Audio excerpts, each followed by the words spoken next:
So,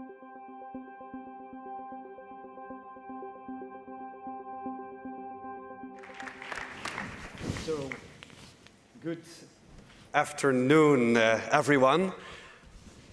Who has been in the Netherlands? Let's first see. That's almost everyone. Who knows Utrecht?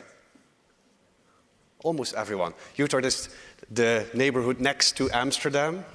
So that's what I tell if I'm in the United States, or they say Amsterdam is the Netherlands or Netherlands is Amsterdam. But it's good that you know it as European citizens. Yeah, we are a region, Utrecht region of 1.5 million people, 200,000 companies and 5,000 innovative companies. We have the best Dutch university of the world, which is number 52 or something like that on the Shanghai Index. Who's going by cycle to his work? The people from Scandinavia? Every year we are conquering for the first place with Copenhagen to be the most bike-friendly city of the world, according to the World Economic Forum. A nice story is that my mayor of Utrecht was there with the mayor of Copenhagen, and they organized a cycling tour. And then the mayor, I think of Bratislava or so, came. He said, "I didn't bring my sport clothes, so I cannot cycle." And that's the difference with Utrecht. 50% of the people are going by bike to work if it's less than 5 kilometers. And that's also related, of course, to well-being. And what we did is that we had a look economically, because we are an economic board, and an economic board is existing of companies, knowledge institutions and governments. I think I didn't hear anyone who has this in its country. But what we did is we had an analysis of our region, and we saw that we are very well in life science and health. We are very well in smart sustainability and digitalization. So we said, let's make a connection between the things we do economically with the things we do on policy, because the policy is, of course, on well-being economy in our region. So that's focus. Next to that, we had to find a collective interest, because it's difficult to work with companies, knowledge institutions, and governments, because governments, they think everything is important. Everything is important, and companies think in 3 months or 1 month, what's the revenue at the end of the month. And knowledge institutions are somewhere in between. So we found healthiness and sustainability as our core focus, and we called it Utrecht Heart of Health. And we have 6 things where we are focusing on. We would like not to do it only for our region, we want to do it for every region. So we say we are strong economically because we are also the most competitive region of Europe, according to the European Commission. So we said, okay, if you are the number 1, you have to do something back to other regions. And therefore we said, okay, we be the region in which every form of cancer is treatable.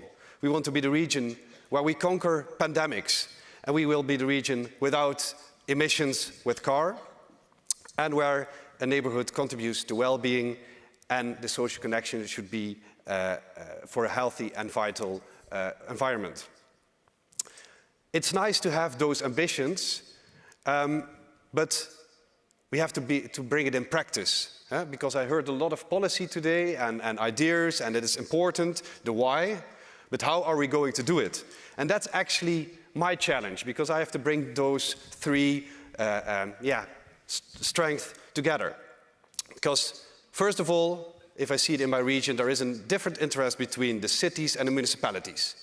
Because this 15 minutes society where you are talking about in Cork, if you're living in a small municipality here in 20 kilometers from Reykjavik, it's difficult because there is no public transport.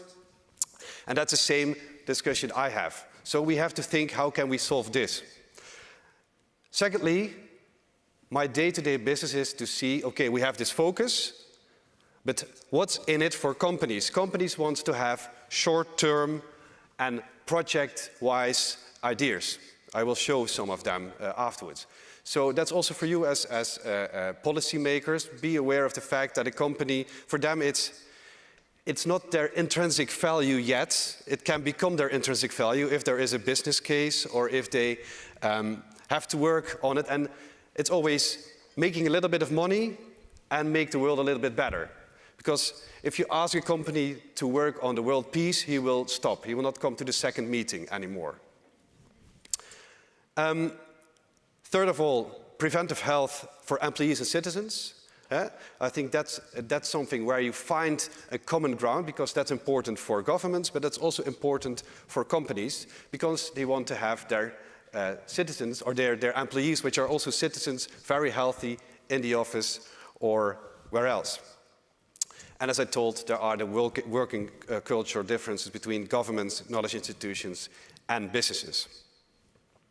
And what I found out, because we wanted to build a regional innovation valley, that's an idea to have more cooperation between regions in Europe. And we had a very great idea to be a kind of healthiness cooperation. But that we found out, for example, that sometimes the government structures are not easy enough. For example, we wanted to do this together, for example, with Copenhagen. But Copenhagen said we are able to get the money because we don't have a vehicle to do so. And we hope so. We are now going to do this, I think, with Bucharest, in Spain, Portugal, Germany, and in the Netherlands. Let me conclude with 2 examples. This is one of the 10 pilots which we are doing together with the World Health Organization.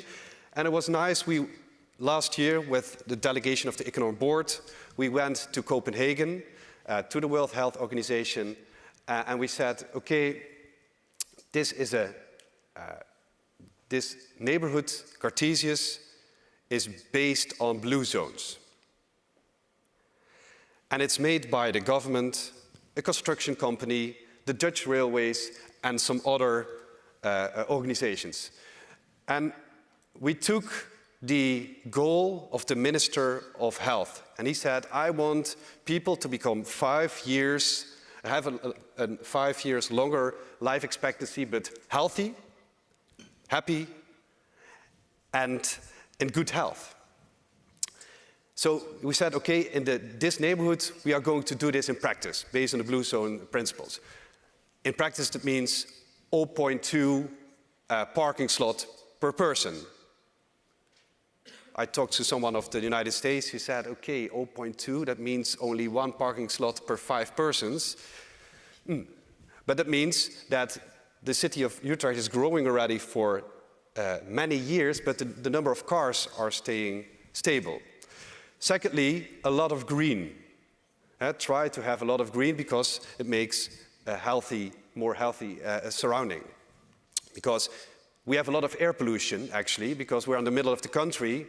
All cars are entering Utrecht, from north to south, from east to west. So if we can make it a little bit more, the air pollution a little bit less, and what I wanted to say is that we were in Copenhagen, and then the University Medical Center, the University of Applied Sciences said, okay, nice that you claim this as a marketing idea, but we are going to do research to see if this is really the case. And if it is the case, it is a business case which we can sell as a well-being economy idea.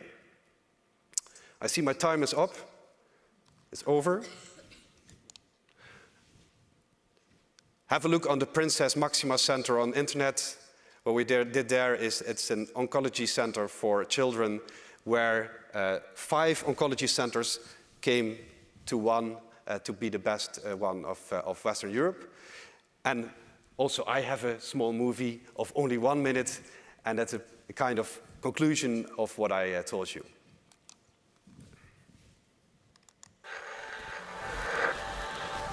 De wereld verandert. Misschien wel sneller dan ooit. Als samenleving staan we voor ingewikkelde vraagstukken die we met elkaar moeten oplossen. Maar waar te beginnen? In Utrecht zijn we al begonnen. In de regio Utrecht werken ondernemers, onderzoekers, bestuurders en bewoners aan een gezamenlijke missie. Een gezonde en duurzame wereld voor ons allemaal. Een wereld waarin elke vorm van kanker te behandelen is. En we pandemieën de baas zijn. Een wereld waarin we ons verplaatsen zonder uitstoot. En onze leefomgeving bijdraagt aan onze gezondheid. Een wereld waarin sociale verbinding ons gezond en vitaal houdt. En digitalisering geen bedreiging is, maar juist een kans. De wereld verandert, dus wij veranderen mee. Samen creëren wij de gezonde en duurzame wereld van morgen. Utrecht, Heart of Health. Join our mission.